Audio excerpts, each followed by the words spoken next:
আল্লাহ রাব্বুল আলামিনই প্রথম, আল্লাহ পাকই শেষ। আল্লাহ পাক প্রকাশ্য, আল্লাহ পাক গোপন। ওয়া হুয়া বিকুল্লি শাইইন আলিম। আল্লাহ পাক বলছেন তিনি প্রত্যেকটা বিষয় সম্পর্কে জ্ঞানী। সূরা হাদীদ আয়াত নাম্বার 3।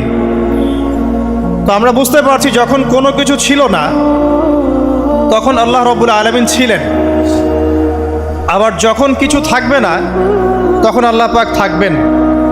কুল্লু মান আলাইহা ফান ওয়া ইয়াবকা ওয়াজহু রাব্বিকা যুল জালালি ওয়াল ইকরাম। সমস্ত কিছু ফানা হয়ে যাবে, শুধুমাত্র আল্লাহ রাব্বুল আলামিনের সত্তা, জাত এটা বাকি থাকবে। তার মানে আল্লাহ পাকই শুরু, আল্লাহ পাকই শেষ। আল্লাহর কোনো শুরু নাই, আল্লাহর কোনো শেষ নাই। এখন কেউ যদি প্রশ্ন করে যে আল্লাহ সব কিছু সৃষ্টি করেছেন, তাহলে আল্লাহকে কে সৃষ্টি করলো? নাউজুবিল্লাহ।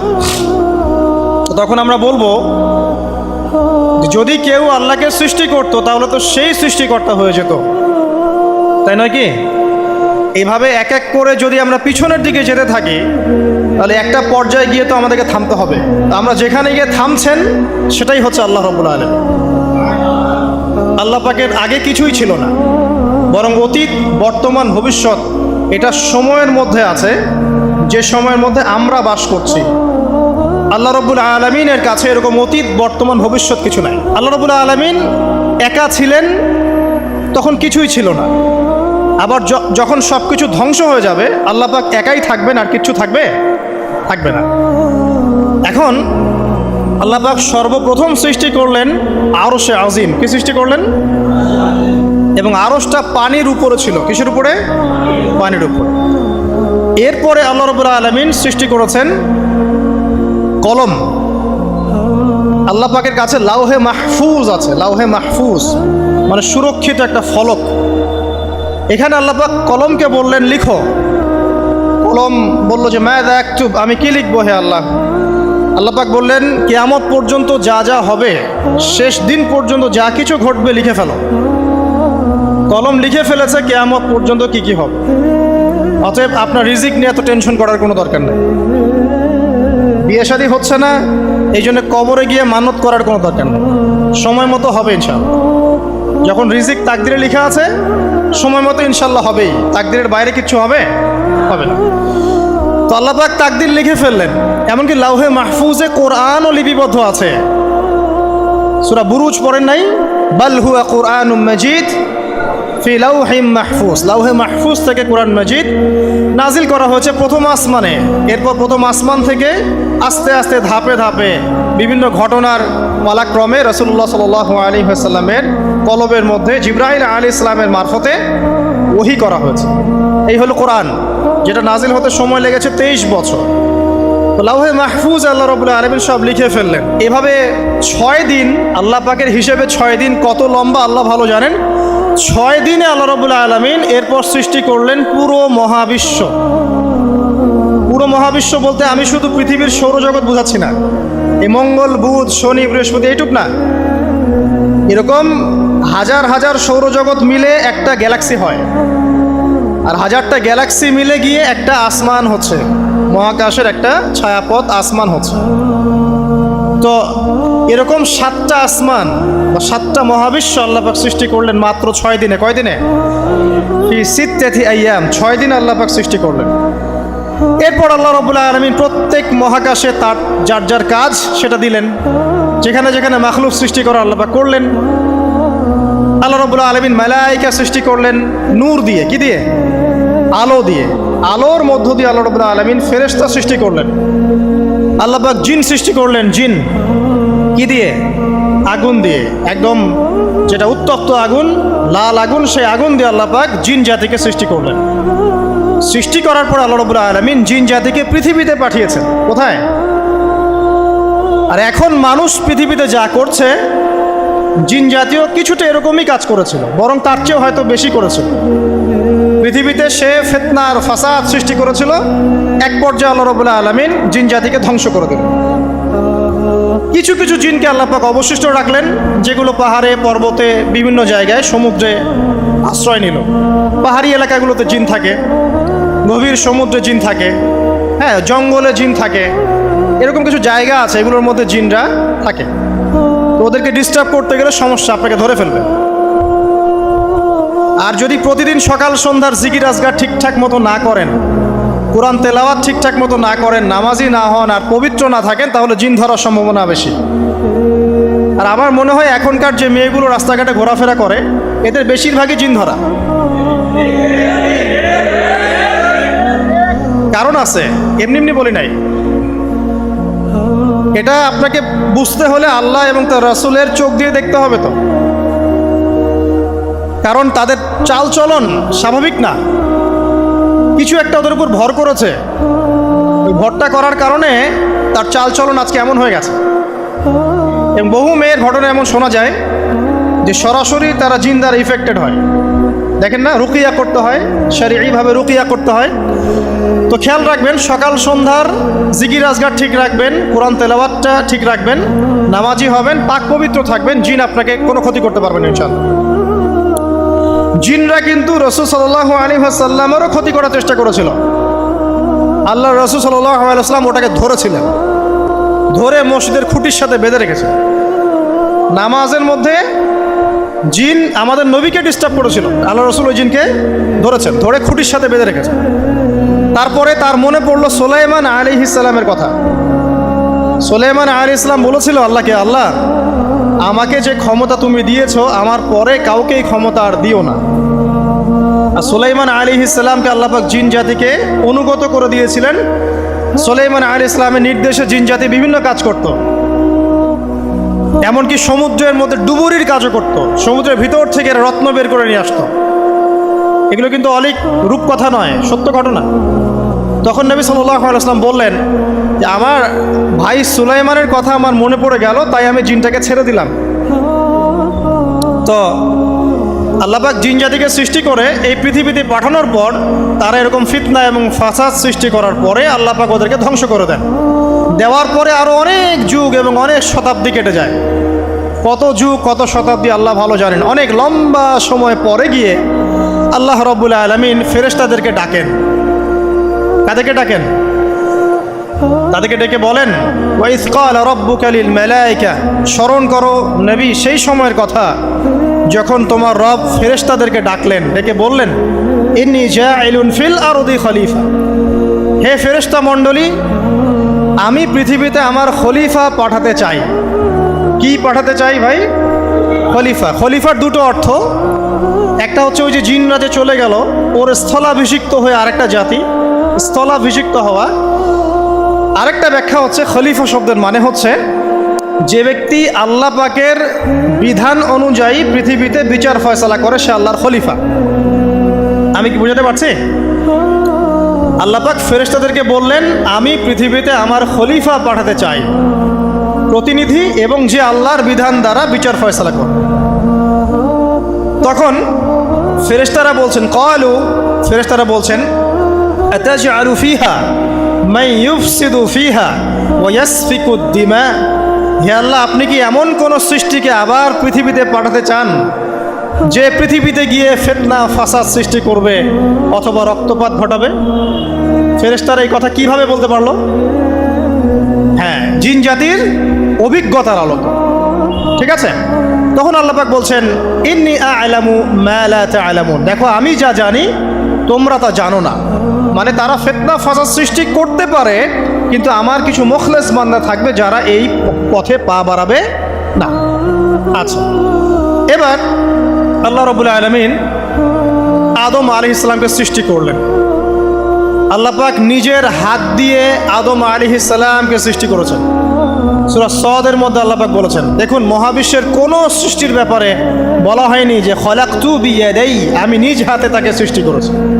শুধুমাত্র আদম আলাইহিস সালাম, আমাদের পিতার ক্ষেত্রে বলা হয়েছে খলাকতু বিয়াদাই, আমি নিজ হাতে তাকে সৃষ্টি করেছি।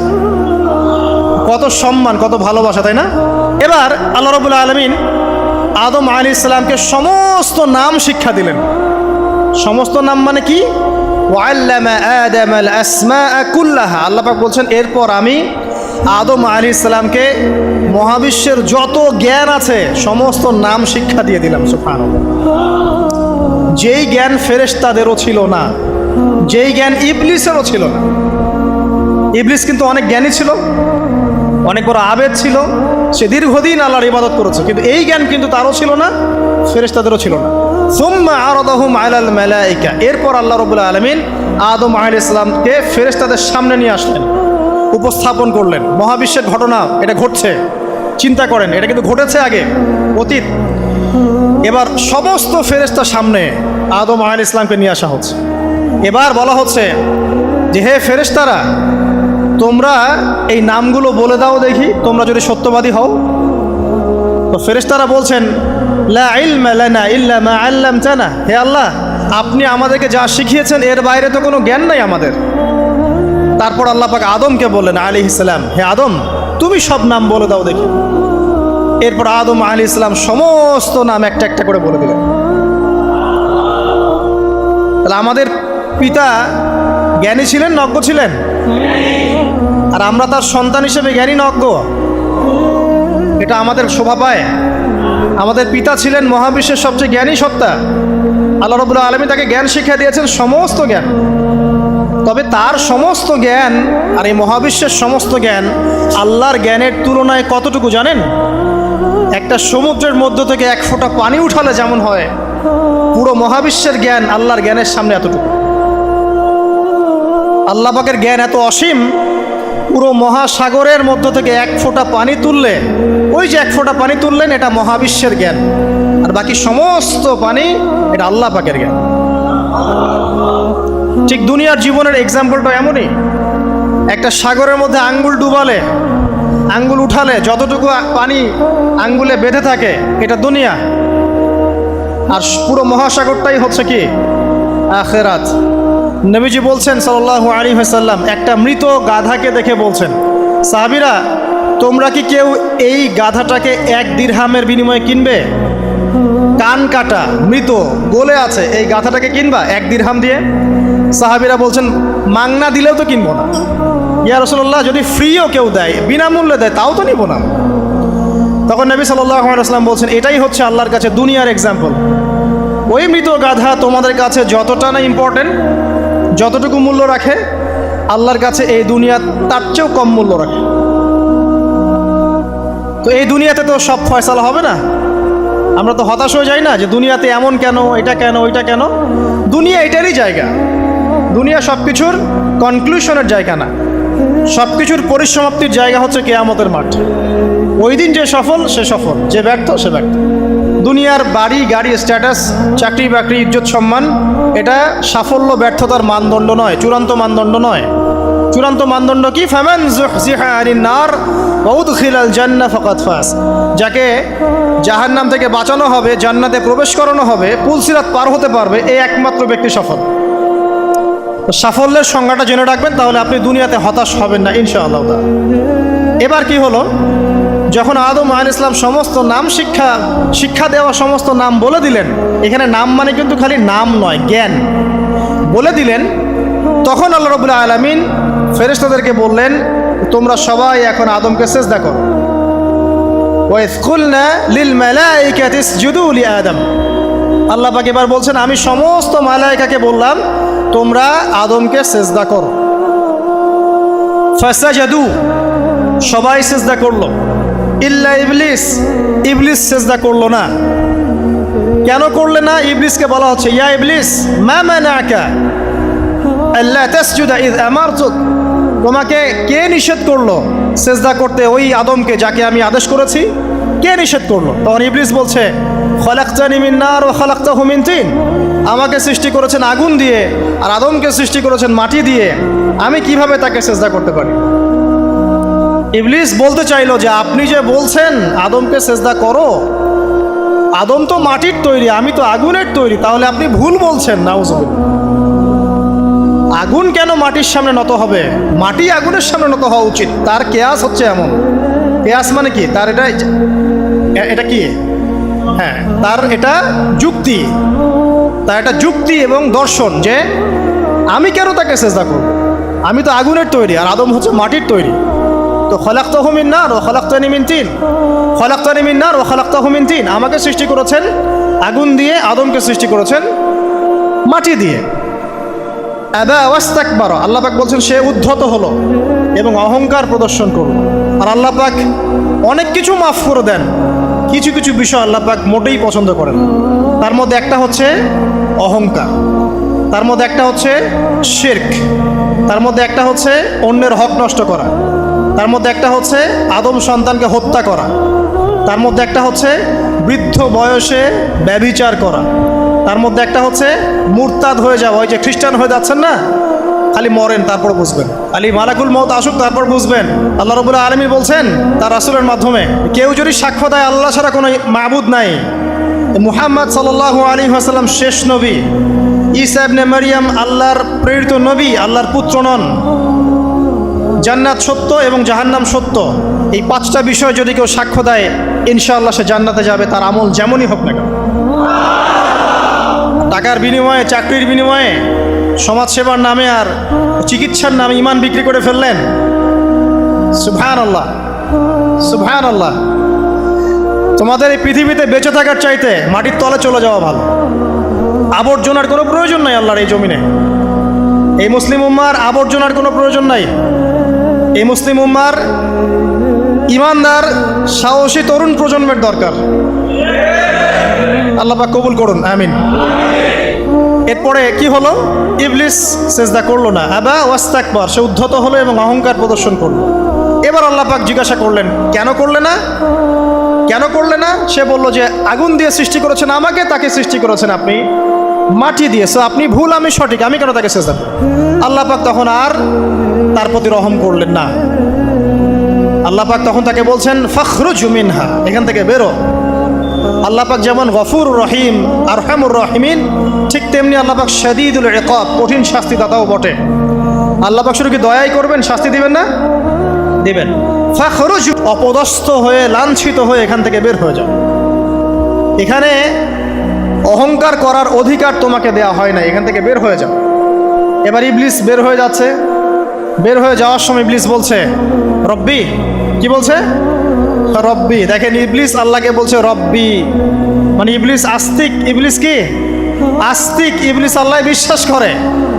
ইবলিস বলছে রব্বি, হে আমার রব, আনজিরনি ইলা ইয়াউমি ইউবআসুন, আমাকে কিয়ামত দিবস পর্যন্ত অবকাশ দেন। আমাকে তো বের করে দিচ্ছেন, ঠিক আছে, আমাকে কিয়ামত দিবস পর্যন্ত অবকাশ দেন। শব্দ চয়ন হচ্ছে রব্বি, হে আমার রব, মানে ইবলিস কিন্তু নাস্তিক না। তাহলে এখন যারা এই যে এথিজমে বিশ্বাস করছেন, আসলে এরা কেউ নাস্তিক না, এরা ইসলাম বিদ্বেষী। কখনো দেখবেন না তাদেরকে অন্য ধর্মের কোনো বিষয় নিয়ে কটু মন্তব্য করছে, প্রশ্ন উত্থাপন করছে, এমনটা খুব কমই দেখবেন। এতে যত মাথা ব্যথা ইসলাম নিয়ে। এখানে দেখেন ইবলিসের কথা বলছি, ইবলিস কিন্তু আস্তিক। ইবলিস কি বলছে? রব্বি আনজিরনি ইলা ইয়াউমি ইউবআসুন, হে আমার রব। ইবলিস জানে যে আল্লাহ তার রব। ওই যে সূরা হাশরের শেষের দিকে পড়ে দেখবেন ইবলিস বলে উকফুর, তোমরা কুফরি করো। তারপরে মানুষ যখন কুফরি করে সে বলে আমি ইন্নী আখাফুল্লাহ রাব্বাল আলামিন, আমি আল্লাহকে ভয় করি যে জগৎ সমূহের প্রতিপালক। শয়তানকে মানুষ গিয়ে জিজ্ঞাসা করবে, জাহান্নামীরা, তুমি আমাদেরকে পথভ্রষ্ট করেছিলে। শয়তান বলবে আমি কিচ্ছু করি নাই, আমি তোমাদেরকে কোনো কাজে ফোর্স করি নাই, আমি শুধু তোমাদেরকে ওয়াসওয়াসা দিয়েছি, তোমরা নিজেরাই কাজ করছো। ফালা তালুমুনি ওয়ালুমু আনফুসাকুম, সূরা ইব্রাহিম পড়ে দেখেন। শয়তান বলবে তোমরা আমাকে লানত করো না, নিজেদেরকেই লানত করো, আমি তো তোমাদেরকে বাধ্য করে কাজ করাই নাই, তোমরা নিজেরাই করেছো এই কাজগুলো। আসুন সামনে যাই। এবার আল্লাহ পাক যখন ইবলিসকে বের করে দিলেন, সে বলছে আমাকে কিয়ামত পর্যন্ত অবকাশ দিন। কিয়ামত পর্যন্ত অবকাশ নিয়ে ইবলিস কি করবে?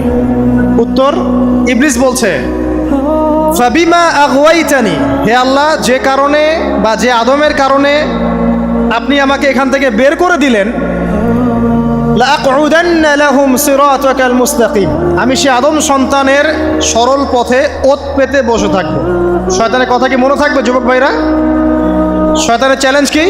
আমি আদম সন্তানের সরল পথে ওত পেতে বসে থাকবো, মানে আমার আপনার সবার পথে সে ওত পেতে বসে আছে। এটা যদি মাথায় থাকে তাহলে জীবনে চলা সহজ হয় না? আচ্ছা, আর কি করবো? সুম্মা লাআতিয়ান্না মিন বাইনি আইদিহিম, শুধু বসেই থাকবো না, আমি আসবো তাদের সামন থেকে, ওয়া মিন খালফিহিম, তাদের পিছন থেকে, ওয়া আন আইমানিহিম, তাদের ডান দিক থেকে, ওয়া আন শামাইলিহিম, তাদের বাম দিক থেকে, ওয়ালা তাজিদু আকসারাহুম শাকিরিন, হে আল্লাহ আপনি বেশিরভাগ আদম সন্তানকে শুকরগুজার পাবেন না।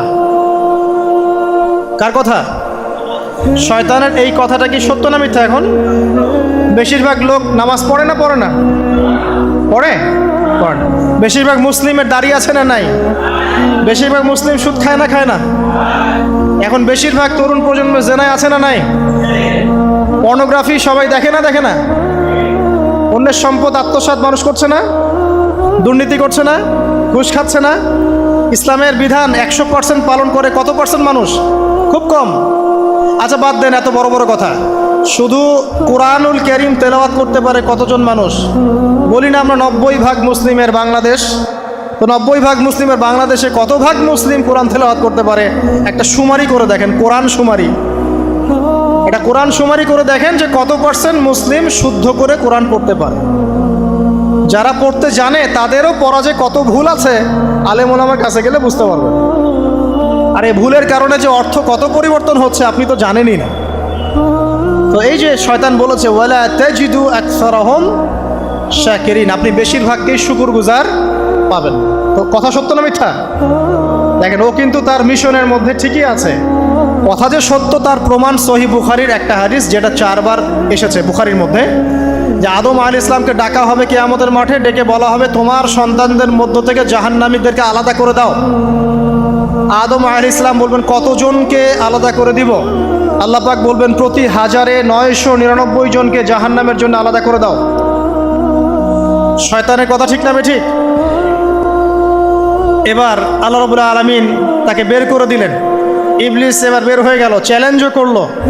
এবার আল্লাহ পাক আদম আলাইহিস সালামকে ডেকে বলছে ইয়া আদম, এবার আদম আলাইহিস সালামের এই যে পাজর মানে বুকের পাজর, এখান থেকে তার সঙ্গিনীকে সৃষ্টি করা হলো। কারণ আদম আলাইহিস সালাম একাকী ছিলেন, একা কি থাকা যায়? একা থাকতে কষ্ট হয় না?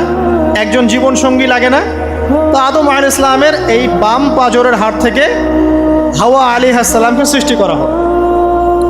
সৃষ্টি করার পর আরও একটা ঘটনা আছে যে আল্লাহ রাব্বুল আলামিন আদম আলাইহিস সালামের পিঠের যে অংশটুকু আছে, এই অংশটুকু থেকে আগামীতে যত আদম সন্তান আসবে সবাইকে ছোট ছোট পিঁপড়ার আকৃতিতে সামনে নিয়ে দেখালেন।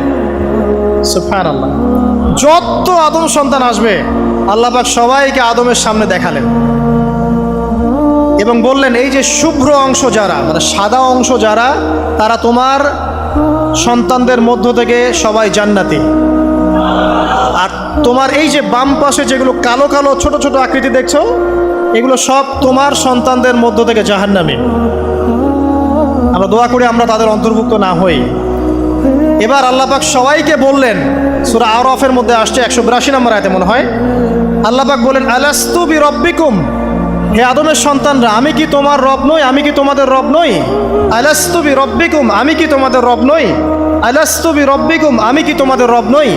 আমরা সবাই তখন বলেছিলাম বালা ইয়া রব্বি, অবশ্যই আপনি আমাদের রব। আমরা এখন ভুলে গেছি না? আমরা সবাই এই সাক্ষী দিয়ে আসছি রুহের জগতে।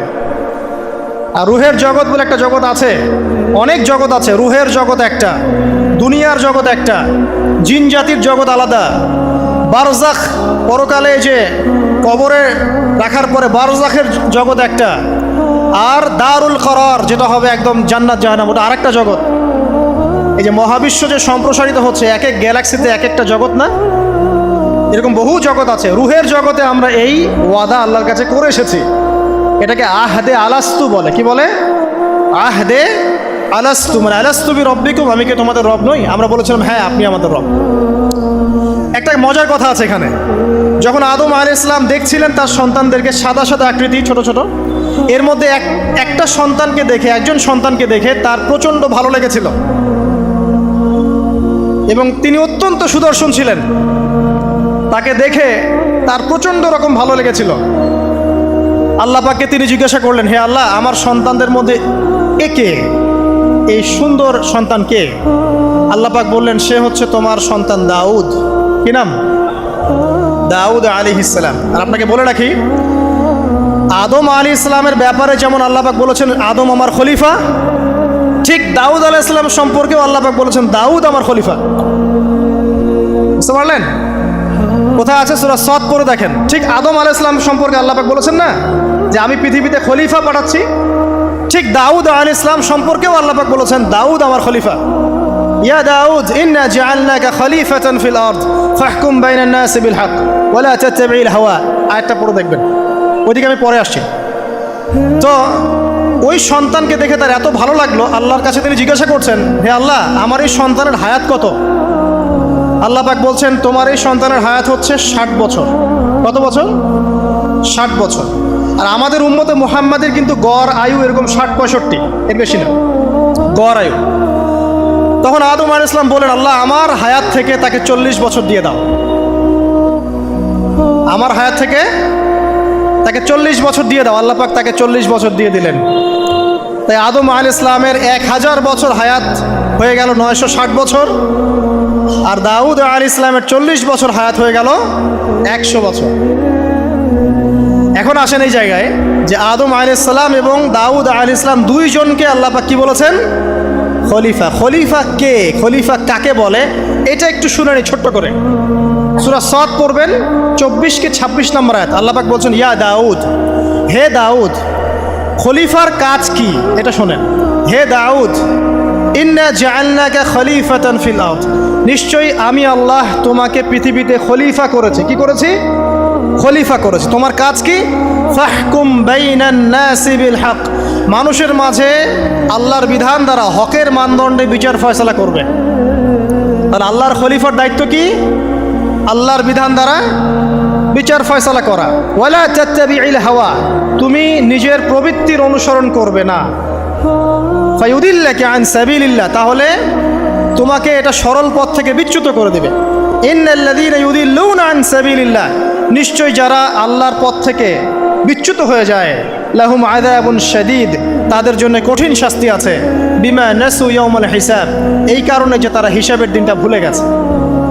এই আয়াত থেকে খলিফার ফাংশন বুঝতে পারলেন? খলিফার ফাংশন কি? আপনি যা ইচ্ছা তাই ফয়সালা করবেন, নিজের মন গড়া যা ইচ্ছা রচনা করবেন। ফাহকুম বাইনান নাসি বিল হক, মানুষের মধ্যে হকের মানদণ্ডে বিচার ফয়সালা করো। হকটা কি জিনিস?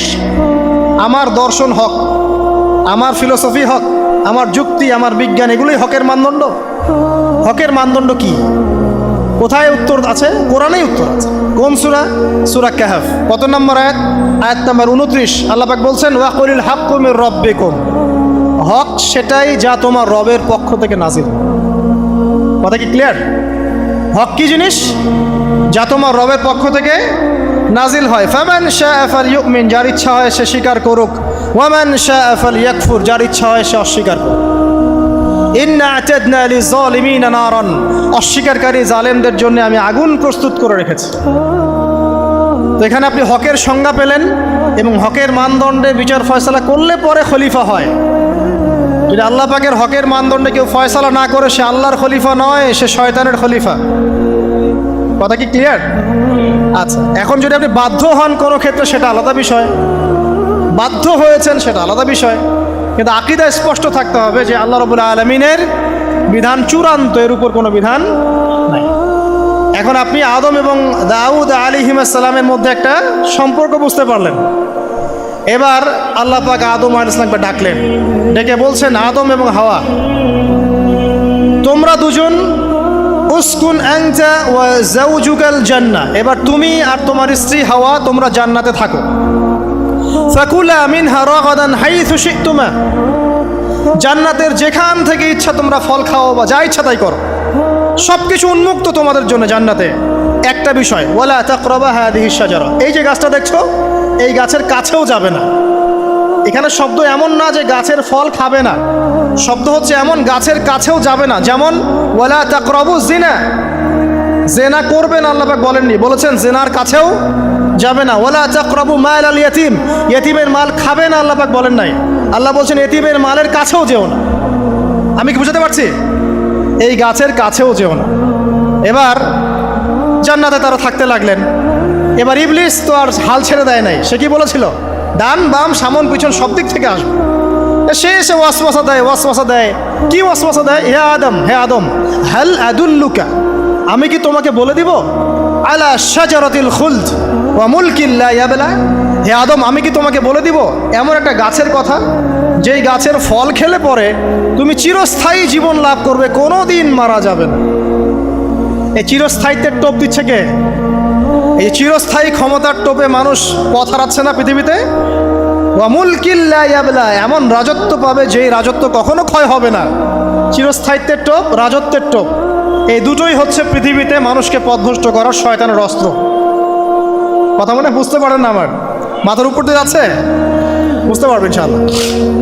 তো টোপ দিচ্ছে দুইটা, হাল আদুল্লুকা আলা শাজারাতিল খুলদ ওয়া মুলকিন লা ইয়াবলা। করতে করতে করতে করতে একদিন সত্যি সত্যি আমাদের পিতামাতা সেই গাছের কাছে চলে গেলেন। যখনই চলে গেলেন, ফালাম্মা যাকা শাজারা, যখন তারা গাছের কাছে চলে গেলেন, বাদাত লাহুমা সাওআতিহিমা, তাদের পরনে যে জান্নাতি কাপড় ছিল ধাপাস করে খুলে পড়ে গেল।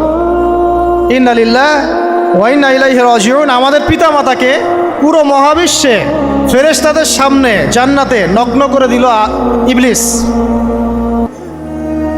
আমি মনে বুঝাতে ব্যর্থ হচ্ছি। আমাদের পিতামাতাকে জান্নাতে ফেরেশতাদের সামনে, সবার সামনে নগ্ন করে কাপড় খুলে ফেললো কে? ইবলিস। তো এখন যে কাপড় খোলার সংস্কৃতি চলছে, কারা এরা? ওরা জিন শয়তান, এগুলো মানুষ শয়তান। শয়তান দুই প্রকার, মিনাল জিন্নাতি ওয়ান নাস, জিন শয়তান আর মানুষ শয়তান। ওই জিন শয়তান এদেরকে ওয়াসওয়াসা দিয়ে দিয়ে নগ্ন করেছে। এরা এখন নগ্নতার আন্দোলন শুরু করেছে, এবং আমি জানি কয়দিন পর এটা বিকিনি পরেও ঘুরবে। অবাক হচ্ছেন? কিয়ামতের আলামতের মতো অন্যতম হচ্ছে মানুষ রাস্তার ধারে ধারে জেনা করবে, রাস্তার মোড়ে মোড়ে জেনা হবে। তখনকার সবচেয়ে ভালো মানুষ হবে সেই ব্যক্তি যে গিয়ে বলবে যে বাবা তোমরা জেনা করছো করছো, এই দেয়ালের পিছনে গিয়ে করতে পারলা না। সে হবে সবচেয়ে ভালো মানুষ। এই যে কাপড় খোলার সংস্কৃতি শুরু হয়েছে, এটা কার সংস্কৃতি?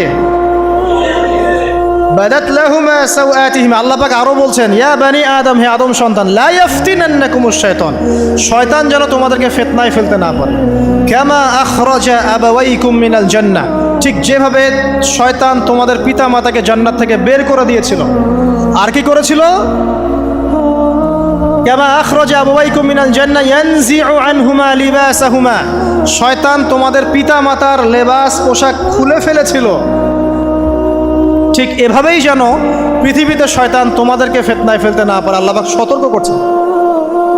এখন কি বুঝতে পারছেন? এই নগ্নতার যে 6 লাভ, নগ্নতা, অশ্লীলতা, পর্নোগ্রাফি, বেহায়াপনা, ফ্রি মিক্সিং, নারীদেরকে নগ্ন করে রাস্তায় বের করে নিয়ে আসা, এগুলো কার এজেন্ডা? শয়তানের এজেন্ডা। এর উপর কোনো কথা নাই, কারণ কোরআনের উপর কোনো সত্য নাই। এগুলোর উপরে কোনো কথা হবে না, বিকজ কোরআনের উপর কোনো সত্য নাই। আছে? নাই। কোরআনে আল্লাহ পাক বলেছেন যে শয়তান ফিতনায় ফেলেছিল, ইয়ানজিউ আনহুমা লিবাসাহুমা, শয়তান তোমাদের পিতামাতার লেবাস খুলে ফেলে দিয়েছিল। ওয়া তাফিকা ইয়াখতিফানি আলাইহিমা মিন ওয়ারাকিল জান্নাহ, তখন আমাদের পিতামাতা জান্নাতের গাছের যে এই যে পাতাগুলো আছে এগুলো ছিঁড়ে ছিঁড়ে লজ্জাস্থান থাকতে লাগলেন। ইন্না লিল্লাহ। আমাদের পিতামাতার কি দুর্দশা হয়েছিল, আমাদের পিতামাতার কি দুর্দশা, কি লজ্জা হয়েছিল তখন। চিন্তা করে দেখেন, শয়তান কাপড় খুলে ফেলে দিয়েছে, আর আমাদের পিতামাতা, আমাদের মা, আমাদের বাবা জান্নাতের এই যে পাতাগুলো ছিঁড়ে ছিঁড়ে গায়ের লজ্জাস্থান ঢাকা শুরু করেছেন। কি পরিমাণ লজ্জা চিন্তা করেন। আপনাকে যদি এখানে কেউ নগ্ন করে ফেলে এবং আপনি যদি না চান বিষয়টা, সবাই জোর করে আপনার কাপড় খুলে ফেলে, আপনার কেমন লাগবে? কেমন লাগবে? এই ঘটনা ঘটেছে মহাবিশ্বে, শয়তান ঘটিয়েছে। এরপর আল্লাহ পাক ডাকলেন, ডেকে বলছেন, ইয়া আদম, হে আদম, আলাম আনহাকুমা আন তিলকুমা শাজারা, হে আদম, আমি কি তোমাদেরকে দুজনকে নিষেধ করি নাই যে গাছের কাছে যাবে না? আমি কি তোমাদের দুইজনকে নিষেধ করি নাই যে তোমরা গাছের কাছে যাবে না? তখন আদম আলাইহিস সালাম বুঝতে পারলেন যে তারা একটা বড় ভুল করে ফেলেছে। তারপর আল্লাহ রাব্বুল আলামিন দয়া পরবশ হয়ে আদম এবং হাওয়া আলাইহিস সালামকে কালিমা শিক্ষা দিলেন, তওবার কালিমা, যেই কালিমা দিয়ে তারা তওবা করতে পারেন। সেই কালিমা হচ্ছে রব্বানা যালামনা আনফুসানা ওয়া ইল্লাম তাগফির লানা ওয়া তারহামনা লানাকুনান্না মিনাল খাসিরিন। এই দোয়া শিখে নিয়ে আদম এবং হাওয়া আলাইহিস সালাম তওবা করলেন। আল্লাহ পাক তাদের তওবা কবুল করে মাফ করে দিলেন। কিন্তু জান্নাতে আর থাকা হলো না। আল্লাহ পাক বলেন, কুল নাহবিতু মিনহা জামিআ, এবার তোমরা সবাই মিলে এখন পৃথিবীতে নেমে যাও। আল্লাহ মাফ করে দিলেন। কিন্তু তোমরা এখন পৃথিবীতে নেমে যাও, জান্নাতে আর থাকা হবে না। খেয়াল করে দেখেন, ইবলিসও আল্লাহর আদেশ মানে নাই। আল্লাহ বলেছেন সেজদা করো, ইবলিস কিন্তু করে নাই। আবার আমাদের পিতা আদম আলাইহিস সালামকে আল্লাহ পাক বলেছেন গাছের কাছে যেও না, তারা চলে গেছেন। দুটোই কি অবাধ্যতা নয়? তাহলে ইবলিসকে চিরস্থায়ী জাহান্নামী করা হলো, আদম সন্তানকে কেন করা হলো না? উত্তর, আদম সন্তান আদম আলাইহিস সালাম তওবা করে ফিরে এসেছে, ইবলিস আসে নাই। তাই আমাদের দ্বারা পদে পদে ভুল হবেই, তওবা করে ফিরে আসলেই গুনাহ মাফ ইনশাআল্লাহ। আর যদি ইবলিসের মতো গুনার উপর গুনাহ করতেই থাকেন আর বলেন যে আমি ঠিক কাজ করছি, তাহলে ইনশাআল্লাহ ওই যে জাহান্নাম অপেক্ষা করছে। ইবলিসকে আল্লাহ পাক বললেন যে তুমি এবং তোমার অনুসারী যারাই থাকবে সবাইকে দিয়ে লাআমলাআন্না জাহান্নামা মিনকুম আজমাইন, তোমাদের সবাইকে দিয়ে আমি জাহান্নাম পরিপূর্ণ করব। নাউযুবিল্লাহ। এবার সবাই পৃথিবীতে নেমে আসলো। পৃথিবীতে এসেই কি আল্লাহ পাক ছেড়ে দিলেন? না। আল্লাহ রাব্বুল আলামিন বলছেন কুল নাহবিতু মিনহা জামিআ, তোমরা পৃথিবীতে নেমে যাও। ফাইম্মা ইয়াতিয়ান্নাকুম মিন্নি হুদান, দুনিয়াতে যাচ্ছ যাও, তবে মনে রেখো যে আমার পক্ষ থেকে তোমাদের কাছে হেদায়েতের বাণী আসবে। আমার পক্ষ থেকে তোমাদের কাছে হেদায়েতের বাণী আসবে। ফামান তাবিআ হুদায়া ফালা খাউফুন আলাইহিম ওয়ালা হুম ইয়াহজানুন, যারা আমার হেদায়েতের বাণীগুলো মেনে চলবে তাদের কোনো ভয় নাই, কোনো দুশ্চিন্তাও নাই। ওয়াল্লাযীনা কাফারু ওয়া কাযযাবু বিআয়াতিনা, কিন্তু যারা আমার আয়াতকে কুফরি করবে, মিথ্যা প্রতিপন্ন করবে, ফাউলাইকা আসহাবুন নার, তারা হবে জাহান্নামের অধিবাসী। হুম ফিহা খালিদুন, তারা সেখানে চিরস্থায়ী হবে। এই সহজ সরল জীবন দর্শন দিয়ে আল্লাহ পাক পৃথিবীতে পাঠিয়ে দিলেন। এবার শুরু হলো পৃথিবীতে পথ চলা। পৃথিবীতে পথ চলার ক্ষেত্রে অনেক কিছু সৃষ্টি করতে হলো, আবিষ্কার, কৃষিকাজ, এটা ওটা সব কিছু। আদম আলাইহিস সালামকে আল্লাহ পাক সেই জ্ঞান ওহীর মাধ্যমে শিক্ষা দিলেন। কৃষিকাজ আল্লাহ পাক শিক্ষা দিয়েছেন, চাকা সৃষ্টি করা আল্লাহ পাক শিক্ষা দিয়েছেন, বাহন সৃষ্টি করা আল্লাহ পাক শিক্ষা দিয়েছেন। যত রকম জ্ঞান আছে সমস্ত জ্ঞান এসেছে নবীদের পক্ষ থেকে।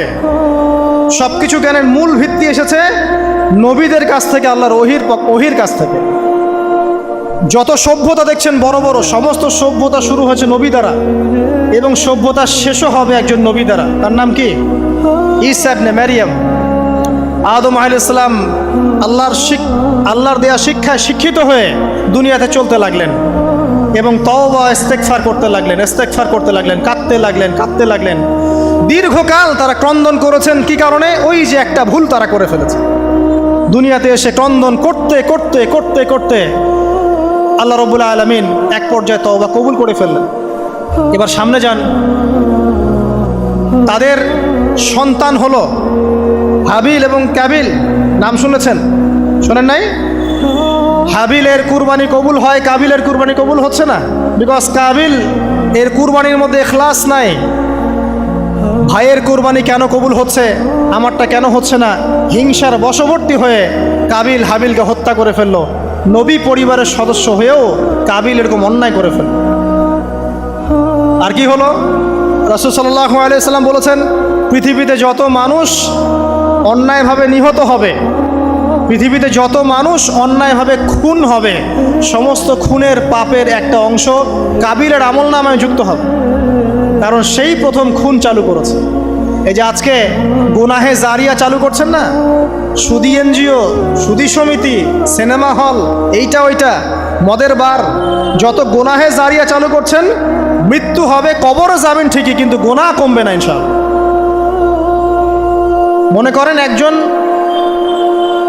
নগ্ন ছবিতে অভিনয় করেছে, ঠিক আছে, এখন নাই পৃথিবীতে, বা কেউ অশ্লীল গান বাজনা করে দুনিয়া থেকে বিদায় নিয়েছে, দুনিয়াতে তার গান এখনো বাজছে, সে কবরে শুয়ে শুয়েই সেই গোনাগুলো পাচ্ছে।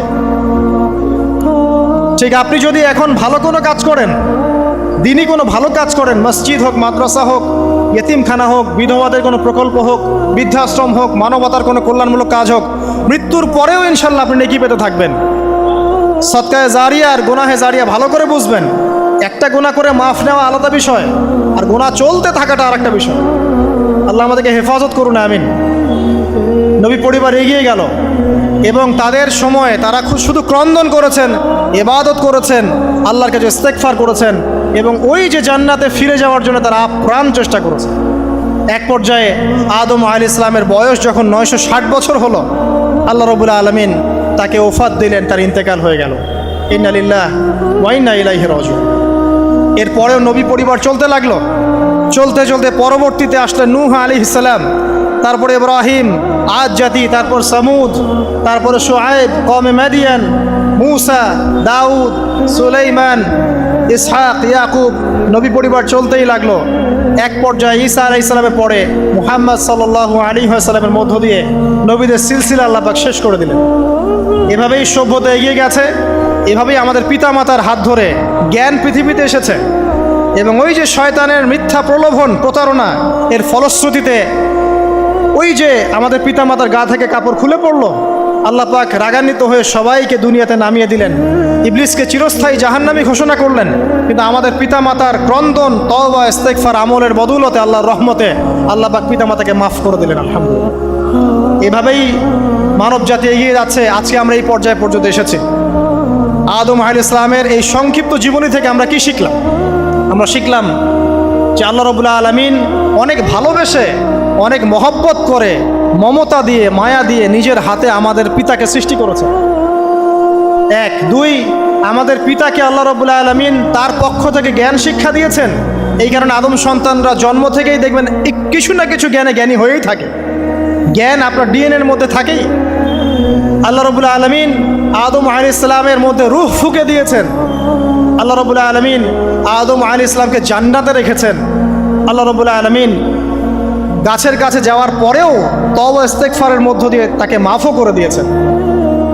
আল্লাহ রাব্বুল আলামিন আদম এবং হাওয়া আলাইহিস সালামের মধ্য দিয়ে এই পৃথিবীতে মানব জাতির সিলসিলা অব্যাহত রেখেছেন এবং কিয়ামত পর্যন্ত যত আদম সন্তান আসবে তাদের জন্য আল্লাহ পাক তার পক্ষ থেকে হেদায়েত প্রেরণ করেছেন। এক যুগে তাওরাত এসেছে, কখনো জাবুর, কখনো ইনজিল, কখনো কোরআন, সর্বশেষ টেস্টামেন্ট হিসেবে কোরআন এসেছে। এখন যদি এই ওহীর বাণী, কোরআন এবং এর ব্যাখ্যা হাদিস আমরা মেনে চলি, ইনশাআল্লাহ তাআলা আমরা আবার সেই জান্নাতে ফিরে যাব যেখান থেকে আমাদেরকে নামিয়ে দেওয়া হয়েছে। আর যদি আমরা কোরআন এবং হাদিস বা আল্লাহর ওহীর পরোয়া না করি, এর আলোকে জীবন না গড়ি, তাহলে ওই ইবলিসের সাথেই আমাদেরকে জাহান্নামে থাকতে হবে, নাউযুবিল্লাহ। আল্লাহ রাব্বুল আলামিন আমাদের সবাইকে কোরআন এবং সুন্নাহ, আল্লাহর ওহী মেনে চলার তৌফিক দান করুন এবং ইবলিসের খপ্পর থেকে আল্লাহ পাক আমাদেরকে বাঁচিয়ে রাখুন।